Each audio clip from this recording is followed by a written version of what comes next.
The sky was a perfect blue over London on Coronation Day. Thousands of people lined the streets early in the morning. They came from all over the world to see the royal family. Many had camped overnight in the cold just to get a good spot. They brought chairs, blankets, and lots of food. Everyone wore red, white, and blue clothes. Some even painted their faces with the Union Jack flag. The crowd was happy and excited. Near Westminster Abbey, TV crews set up their cameras. News reporters talked into microphones, explaining what would happen today. Police officers walked around, keeping everyone safe. Food sellers pushed their carts through the crowd, selling hot tea and sandwiches. The smell of fresh baked goods filled the air as people waited. Inside Buckingham Palace, things were very busy. Servants rushed around carrying beautiful clothes. Hairstylists and makeup artists worked in every room. The palace was like a fancy hotel getting ready for the biggest party ever. In one room, 5 people helped the soon-to-be king get dressed. His crown sat nearby on a red pillow. It sparkled with diamonds, rubies, and sapphires that were hundreds of years old. The queen consort sat at her dressing table in another room. She looked at herself in the mirror as someone fixed her hair. Her dress was cream-colored with tiny flowers sewn on it by hand. Each flower took 5 hours to make. The dress told a story about Britain's history. She wore jewelry that had belonged to queens from long ago. A small blue pin that was once Queen Victoria's was pinned to her chest. It was her lucky charm for today. The younger royals got ready in their rooms. Princess Charlotte twirled in her new dress. It was light blue with small pearls on the sleeves. Prince George stood still as someone fixed his small military uniform. He looked very grown up and serious. The smallest royal children played quietly with toys, watched by their nannies. They would only join for parts of the ceremony. Outside, the royal horses were being groomed. Their coats shined in the sun. Workers polished the golden state coach until they could see their faces in it. This coach was over 260 years old and had carried many kings and queens to their coronations. Inside the coach, soft red cushions waited for the royal family. Back inside the palace, the king practiced his lines one last time. He would have to say old words that kings had said for hundreds of years. Some of the words were hard to say. He felt nervous, but also proud. His whole life had been about getting ready for this day. He looked out the window at the crowds of people. They were all waiting for him. The queen consort came into his room. She smiled and took his hand. "Are you ready?" she asked. He nodded. Together, they walked to where the rest of the family waited. Everyone looked amazing in their special clothes. A palace worker came in and bowed. "The cars are ready, Your Majesty," he said. The king took a deep breath. It was time to go to Westminster Abbey. Time to become the new king of England. The family walked out to where the shiny black royal cars waited. Cameras flashed as they came outside. The crowd cheered so loudly it sounded like thunder. The king waved, and everyone waved back. The little princes and princesses held hands, looking a bit scared by all the noise. The car doors opened. The royal family got inside, careful not to wrinkle their beautiful clothes. The drivers closed the doors softly. The king looked out at Buckingham Palace. The next time he saw it, he would be wearing his crown. The cars started moving. The royal family was on their way to Westminster Abbey. The biggest day of their lives had finally begun. The royal cars moved slowly through London streets. People cheered and took photos as they passed. Inside the first car, the king looked out at the sea of faces. He saw people crying with joy. Some held up signs that said, "God save the king." He waved, and the crowd went wild. Behind him, 3 more cars carried the rest of the royal family. In the second car, the queen consort checked her reflection one last time in a small mirror. Her makeup artist had used special makeup that would not run as she cried. The cream-colored dress hugged her body perfectly. Around her neck hung pearls that had once belonged to Queen Mary. They felt cool against her skin. In the third car, the Prince and Princess of Wales sat with their 3 children. Princess Charlotte kept asking questions. Will it be boring? How long do we have to sit still? Can I wave to people?" Her mother smiled and answered each question with patience. Prince George sat very straight, trying to look grown up.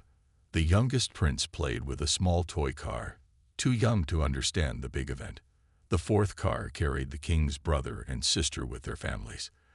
They talked quietly about who might be at the abbey. Kings, queens, and presidents from around the world had come to see the coronation. The car windows were tinted, but they could still see the thousands of people lining the streets. As the cars got closer to Westminster Abbey, the crowds got bigger. People stood shoulder to shoulder. Some had climbed trees or stood on boxes to see better. Royal fans who had come from America, Japan, and Australia waved their flags.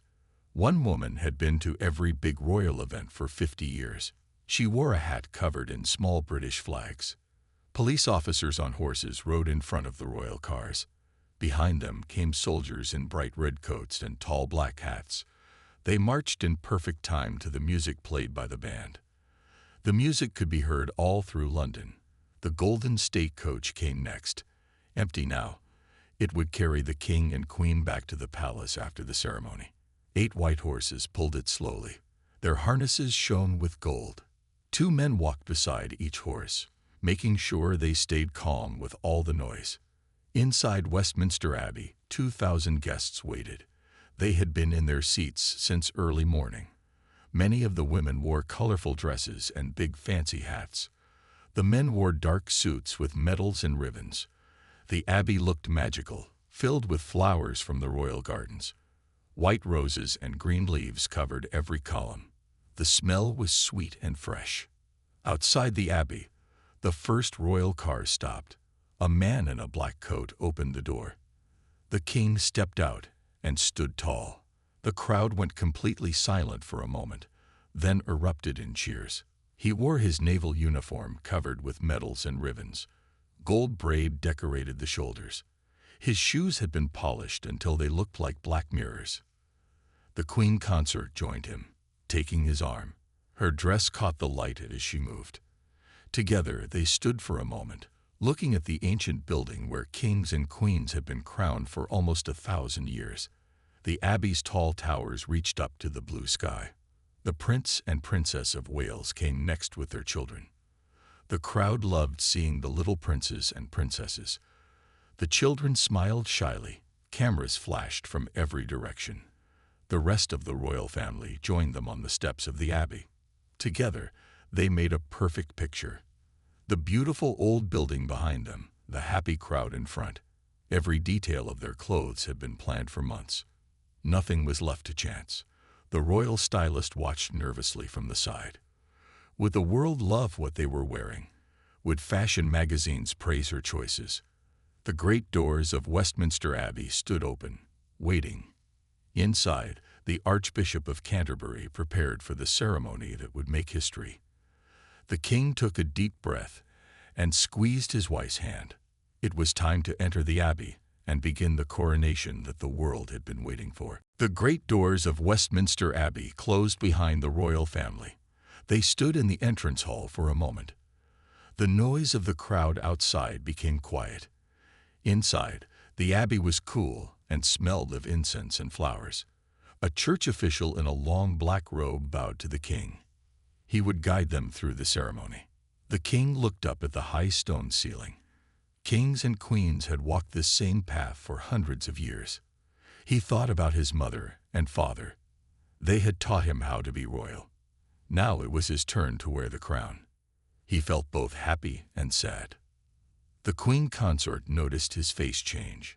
She gently touched his arm. "You will be wonderful," she whispered. Her cream dress made a soft sound as she moved. The tiny flowers sewn on it seemed to dance in the light coming through the stained glass windows. Behind them, the royal children were told to be quiet. Princess Charlotte stopped her questions. Prince George stood up even straighter. The smallest prince held his nanny's hand tightly. The abbey was big and old, and a little scary for a small child.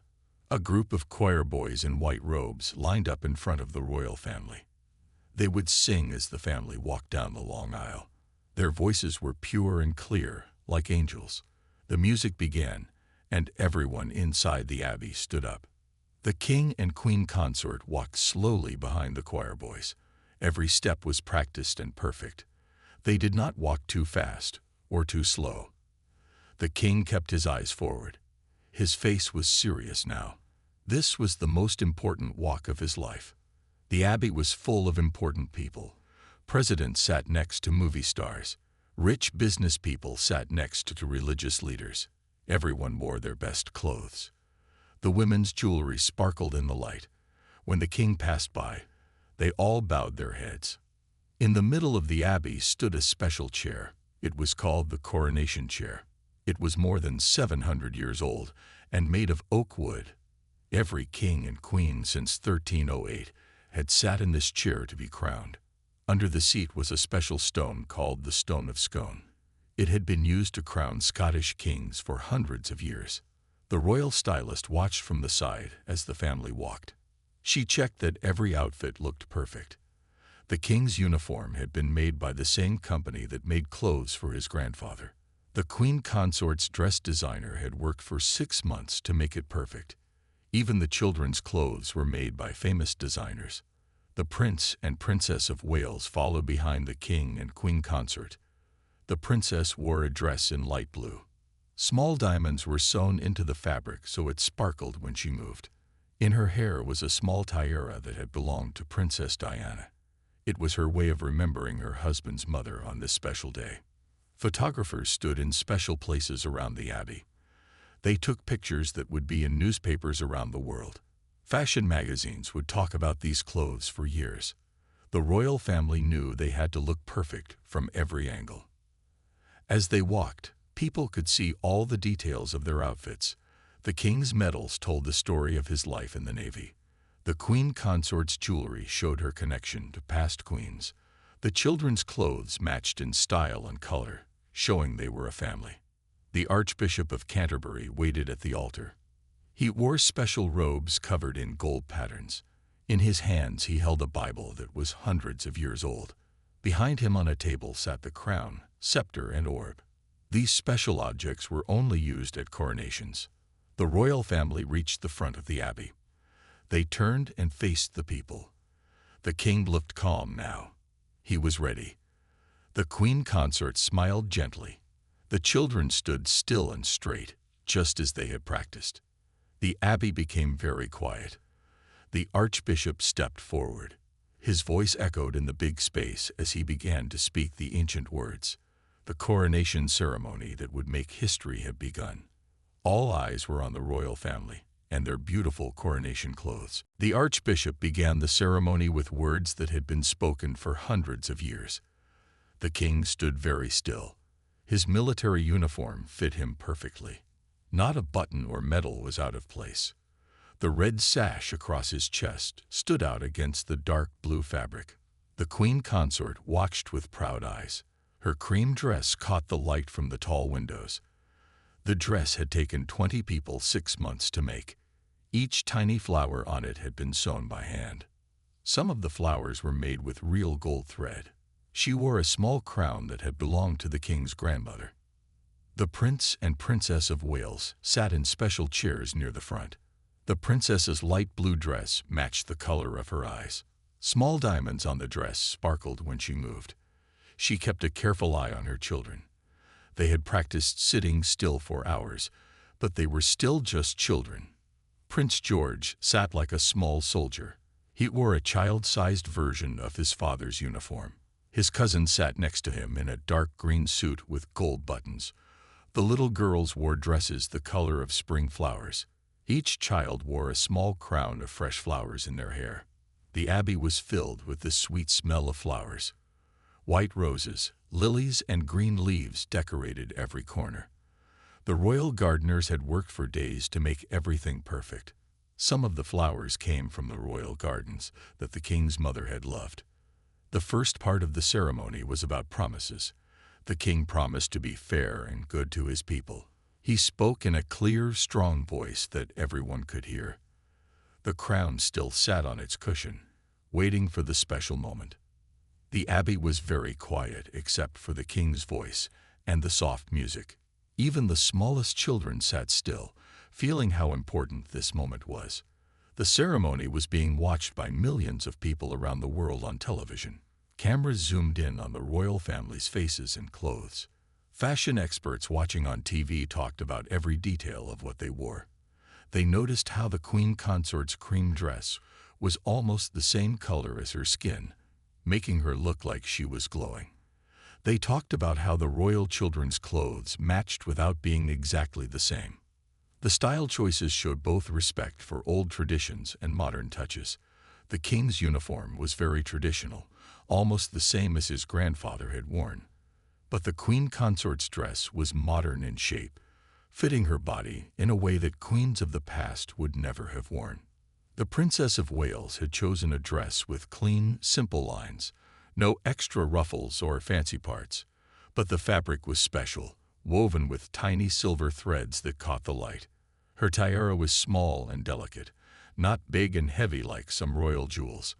After the promises came the anointing, the most sacred part of the ceremony. A golden screen was placed around the king for privacy. Behind the screen, the archbishop put holy oil on the king's head, chest, and hands. This oil was made from a special recipe that was hundreds of years old. While this happened, the choir sang beautiful music that filled the abbey. The voices rose up to the high ceiling and seemed to touch heaven. Some people in the abbey had tears in their eyes. The music made even non-religious people feel something special. The royal children watched with wide eyes. They had never seen anything like this before. The littlest prince whispered a question to his sister, who put her finger to her lips to tell him to be quiet. She knew this was not a time for talking. The screen was taken away, and everyone could see the king again. He wore different robes now, made of golden cloth. The cloth was so heavy that 2 helpers had to carry the end of it. The king looked different somehow, more kingly than before. The moment everyone had been waiting for was coming. The archbishop walked to the table where the crown sat. He picked it up carefully. The crown was very heavy, made of gold and covered with jewels. It had been worn by kings and queens for hundreds of years. The abbey became completely silent. Even the smallest children seemed to hold their breath. The archbishop slowly lifted the crown and held it above the king's head. In just a moment, he would place it down, and the new king would be crowned. The archbishop slowly lowered the crown onto the king's head. The crown was very heavy, almost 5 pounds. Gold, silver, and jewels pressed down on the king's brow. He sat very straight, not moving a muscle. This was the most important moment of the day. As soon as the crown touched his head, bells began to ring all over London. Cannons fired in the parks. The crowd outside cheered so loudly that people inside the abbey could hear them. The king was now officially crowned. The queen consort smiled at her husband. Her eyes were bright with pride. In a few minutes, she too would receive a crown. Her crown was smaller but still beautiful. It had once belonged to the king's great-grandmother. It had been cleaned and fixed just for today. The royal children watched with wide eyes. One day, Prince George might wear a crown too. He seemed to be thinking about this as he watched his grandfather. The little prince sat up even straighter in his chair. The abbey looked magical now. The sun had moved, and light poured through the stained glass windows. Red, blue, and gold light fell on the royal family, making their clothes look even more beautiful. The queen consort's cream dress turned golden in the light. The tiny flowers sewn on it seemed to glow. After the king was crowned, it was time for the rest of the royal family to pay respect to him. The Prince of Wales was the first. He walked to his father, bowed deeply, and then kissed him on the cheek. His blue uniform looked just like his father's, but with fewer medals. The Princess of Wales came next. Her light blue dress made a soft sound as she walked. She curtsied gracefully, bending low. The diamonds on her dress caught the light and sparkled. The small tiara in her hair, once worn by Princess Diana, glinted with tiny rainbow colors. One by one, the royal family came forward. The king's sister wore dark purple. the color of royalty. Her hat was tall and shaped like a crown. The king's cousins wore military uniforms covered in medals or beautiful dresses in soft colors. The youngest royals came last. Princess Charlotte curtsied just as she had practiced for weeks. Her flower crown slipped a little, but she pushed it back with a small hand. Prince George bowed perfectly, just like a grown-up prince. The littlest prince had to be helped by his nanny. He almost fell over while trying to bow. Fashion reporters watching on TV talked excitedly. They noticed how the royal family's clothes told a story. The older royals wore traditional styles, showing respect for history. The younger royals wore more modern designs, looking toward the future. The king's uniform was almost exactly the same as the one his grandfather had worn at his coronation. This showed respect for the past. But the queen consort's dress was new and different. The designer had created something that no queen had ever worn before. The Prince and Princess of Wales wore clothes that were both old and new. His uniform was traditional, but made in a modern way. Her dress was a new style, but the color was the same blue that royal women had worn for hundreds of years. The children's clothes showed the perfect mix of old and new. They wore traditional styles, but in bright, happy colors. Their flower crowns were an old tradition brought back to life. Even the smallest details of their outfits had been carefully planned. After all the royal family had paid their respects, the king stood up. He walked to a special balcony inside the abbey. From here, he could see all the people. Everyone stood up. The choir began to sing "God Save the King." The music filled the abbey, rising up to the high stone ceiling. The king stood tall, the heavy crown on his head. The special robes hung from his shoulders. Next to him, the queen consort stood in her cream dress, now wearing her own smaller crown. Behind them, the royal family formed a perfect picture. At that moment, the sun shone through the biggest stained glass window. Colored light fell on the royal family like a painting. Red, blue, gold, and green light touched their faces and clothes. They looked like they were glowing. People in the abbey gasped at how beautiful they looked. Fashion experts would later say this was the perfect moment.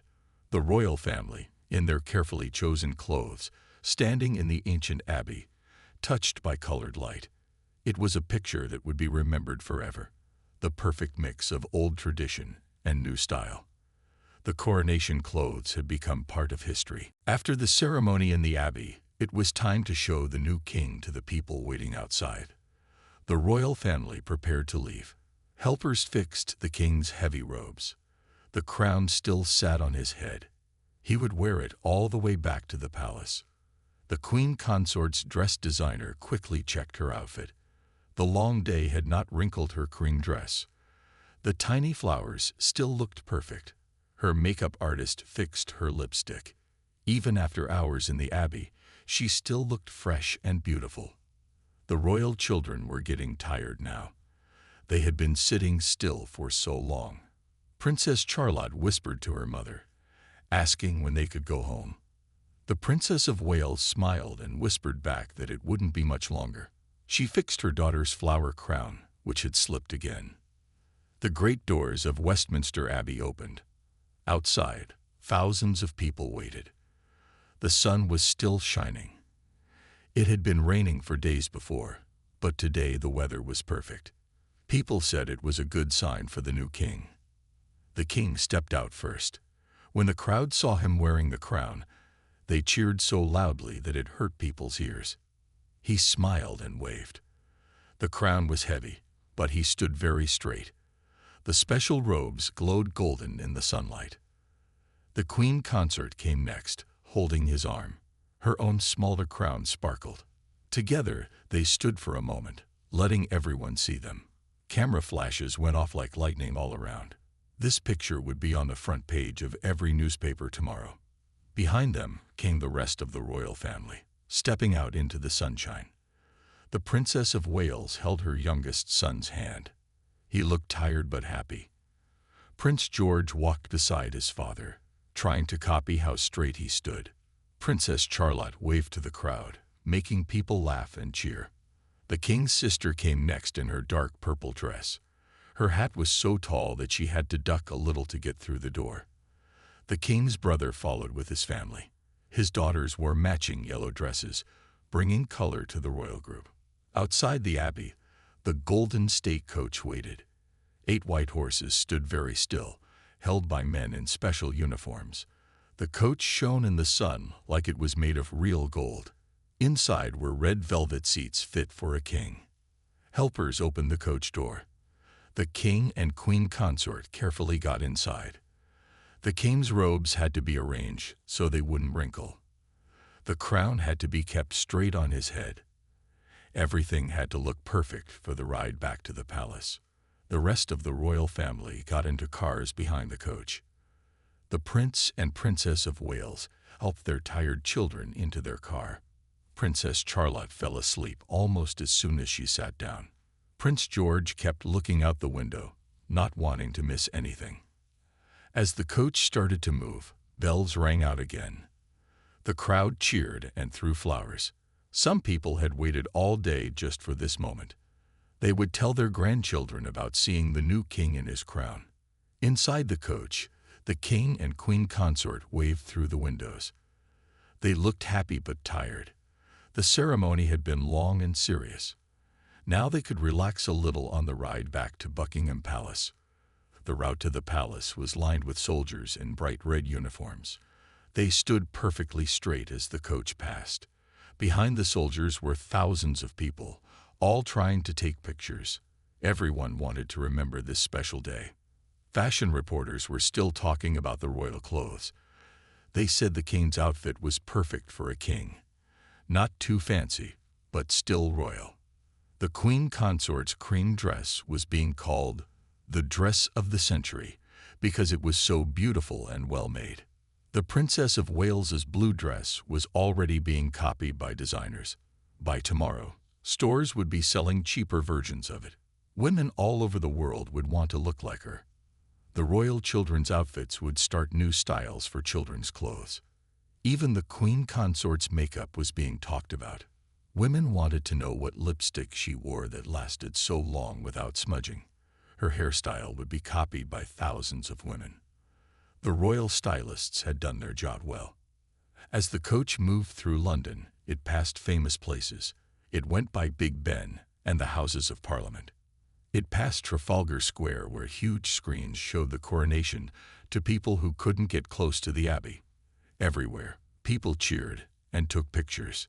The coach moved slowly toward Buckingham Palace. The king and queen consort kept waving, even though their arms were getting tired. This was their special day, and they wanted to share it with as many people as possible. Behind them, the cars carrying the rest of the royal family followed. Inside, the royal children were now all sleeping. The ceremony and excitement had been too much for them, but they had done their part perfectly. Everyone had seen how well-behaved and well-dressed they were. The golden coach turned into the mall, the wide road that leads to Buckingham Palace. Ahead, they could see the palace waiting for them. Soon, they would stand on the famous balcony and wave to the people. But first, they had to change their clothes one more time. The golden state coach arrived at Buckingham Palace. The big iron gates opened wide to let it in. Inside the palace, hundreds of staff waited to welcome the new king. They stood in 2 lines in the main hallway. Everyone wore their best uniforms. The coach stopped at the palace steps. Footmen in red and gold uniforms rushed to open the door. The king stepped out carefully, still wearing the heavy crown. The queen consort followed him. They looked tired but happy. The long day was almost over. Inside the palace, the royal couple went straight to their rooms. There, they would change their clothes once more. The palace was busy with people rushing around. Makeup artists, hairstylists, and dressers waited to help them get ready for the balcony appearance. In a big room upstairs, the king took off the crown with a sigh. In the sky, airplanes flew over the palace, leaving trails of red, white, and blue smoke. The children pointed and laughed. Even the grown-ups looked up in wonder. It was a magical moment that no one would forget. The royal family stood on the balcony for exactly 10 minutes. Not too long, not too short. They had practiced this many times. The king knew that people had been waiting all day. He wanted to give them a good show, but he also knew that his family was tired. As the sun began to set, turning the sky pink and gold, the royal family gave one final wave. Then they turned and walked back inside. The glass doors closed behind them. The crowd stayed, still cheering and waving their flags. No one wanted the special day to end. Back inside the palace, the royal family relaxed for the first time that day. The king sat down with a sigh. A servant brought him a cup of tea. The day had gone perfectly, but it had been very long. The queen consort sat beside him, slipping off her shoes when no one was looking. Palace staff moved quietly around them, bringing refreshments. The royal children were allowed to have cake. Princess Charlotte had chocolate frosting on her cheek. Her mother wiped it off with a smile. Prince George asked if he could take off his tight collar. His father nodded yes. In a room nearby, royal stylists packed away the ceremony clothes. The king's heavy robes were carefully folded and put in special boxes. The queen consort's cream dress was hung up to be cleaned before going to a museum. Every item was treated with great care. These clothes were now part of history. The royal dressers talked about how well everything had gone. The king's uniform had fit perfectly. The queen consort's dress had not wrinkled, even after hours of sitting. The children's clothes had stayed clean, which was a small miracle with young children. Outside, as darkness fell, the crowd slowly went home. They had seen what they came to see. Many people had been there since early morning. They were tired but happy. They carried flags and souvenirs. Some had bought small toy crowns or picture books about the royal family. Inside the palace, a special dinner was served in the state dining room. The long table gleamed with gold plates and crystal glasses. Fresh flowers from the palace gardens decorated the center of the table. The finest wines were served. Chefs had prepared the king's favorite foods. The king had changed again into evening clothes. He wore a black suit with medals on the chest. The queen consort wore a long evening dress in deep green. It sparkled with tiny beads when she moved. Her crown was gone, replaced by diamond earrings and a necklace that had belonged to a queen from long ago. The royal children did not join the dinner. They were too young and too tired. Their nannies took them upstairs for baths and bed. Princess Charlotte fell asleep while her nanny was brushing her hair. Prince George wanted to stay up, but his eyes kept closing. The littlest prince was already fast asleep, still holding a small toy soldier in his hand. At the dinner table, the king thanked everyone who had helped make the day special. He spoke about the clothes, saying how important it was that they looked perfect. Fashion was part of the royal tradition. What they wore told a story about who they were as a family. The queen consort raised her glass in a toast to the royal stylists. She knew how hard they had worked. Every button, every stitch, every fold had been perfect. The stylists smiled proudly. Their work had been seen by millions of people around the world. After dinner, the royal family watched some of the TV coverage of the day. They saw themselves walking into Westminster Abbey. They saw the moment when the crown was placed on the king's head. They laughed at some of the things the TV hosts said about their clothes. The Princess of Wales was surprised to hear that her blue dress was already being copied by designers. By tomorrow, drawings of it would be in factories. In a few weeks, women could buy dresses that looked like hers in stores. The royal style influence had already begun. The king's sister laughed when they showed her tall purple hat on TV. "It does look rather like a tower," she said. Everyone laughed. The hat had been noticed by everyone. It would be in fashion magazines next month. Women would want hats just like it. Late that night, when most of the palace was asleep, the queen consort looked out her window. The streets were quiet now. Workers were cleaning up after the big day. She thought about how her cream dress would be remembered. Maybe years from now, a little girl would see it in a museum and dream of being a queen. In their rooms, the royal stylists finally rested. They had been working for months to prepare for this one day. Every design, every fitting, every small decision had led to today. They had wanted the royal family to look perfect, and they had succeeded. Fashion magazines were already printing special issues about the coronation. The royal clothes would be talked about for years. People would remember the Queen Consort's cream dress with its tiny flowers. They would remember the Princess of Wales's blue dress that sparkled when she moved. They would remember the children's perfectly matched outfits. The royal clothes had done their job. They had shown the world who this royal family was, respectful of tradition, but not stuck in the past, modern but not trendy. The clothes had told the story of a family moving forward while honoring their history. As the palace settled into sleep, the king's crown sat in a special safe room. Tomorrow it would go back to the Tower of London. The coronation robes would go to museums. The special day was over, but the pictures would last forever. The image of the royal family, perfectly dressed, would be remembered for years to come. Across London, people looked at the pictures they had taken that day. They posted them online. They sent them to friends. Everyone talked about how beautiful the royal family had looked. The coronation style had been perfect in every way. The royal family's stylish entrance at Westminster had become a part of history. #Coronation Chic. The royal family's stylish entrance at Westminster, Part 9. The next morning, the world was still talking about the coronation. Newspapers had pictures of the royal family on their front pages. People waited in line to buy special editions. Online, videos of the ceremony were being watched millions of times. Everyone wanted to see the royal clothes again and again. In fashion offices around the world, designers were already hard at work. They drew pictures of the Queen Consort's cream dress. They made patterns based on the Princess of Wales's blue dress. They copied the children's outfits in smaller sizes. The royal style was already changing what people would wear next season. At Buckingham Palace, the royal family ate breakfast together. They looked at the newspapers and smiled at the pictures. The king was happy to see that everyone was talking about how well the day had gone. The Queen Consort pointed to a picture of her cream dress. "They say it will be remembered for 100 years, she said with a smile.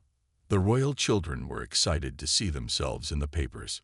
Princess Charlotte giggled at a picture of herself waving from the balcony. Prince George looked serious as he studied a picture of himself bowing to his grandfather. The littlest prince was just happy to see pictures of the airplanes. After breakfast, the royal stylists met to talk about what would happen to the coronation clothes. The king's robes would go to the royal collection, where they would be preserved for history. The Queen Consort's cream dress would go on display in a special exhibition that would travel around the country so everyone could see it. The Princess of Wales decided that her blue dress would be displayed at Kensington Palace. Visitors could see it up close and admire the tiny diamonds sewn into the fabric. The children's outfits would be carefully packed away. Maybe their children would wear something similar someday. In a special room at the palace, a photographer took pictures of all the coronation outfits. These pictures would go in books and museums. The clothes were arranged on special mannequins. Without people wearing them, they looked different, but still beautiful.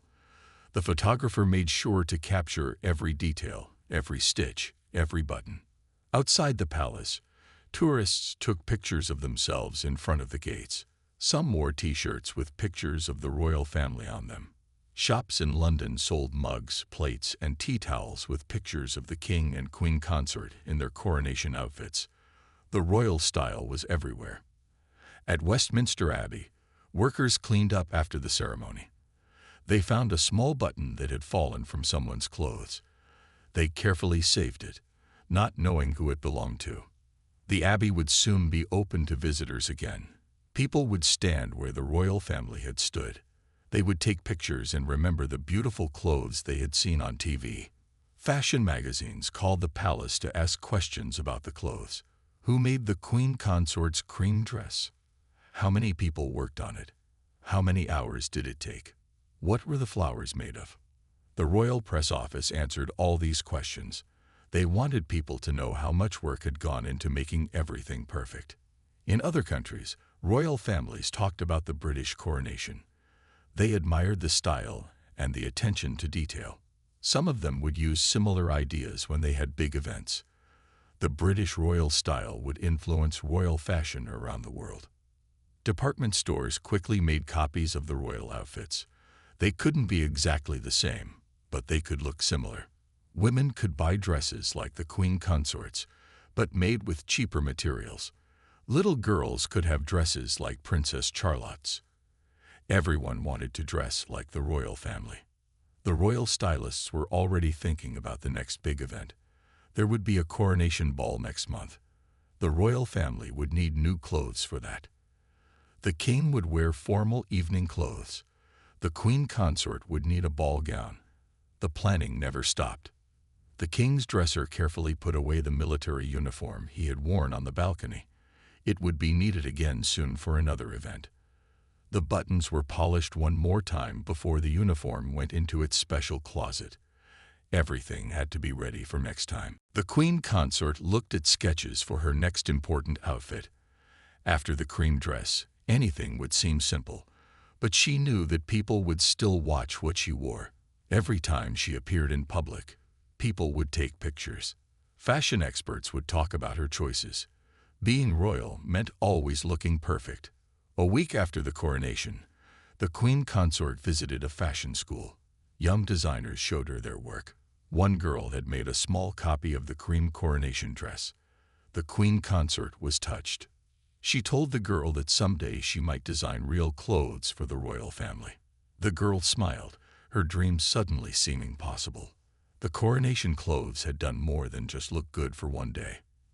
They had inspired people. They had shown that British design was still the best in the world.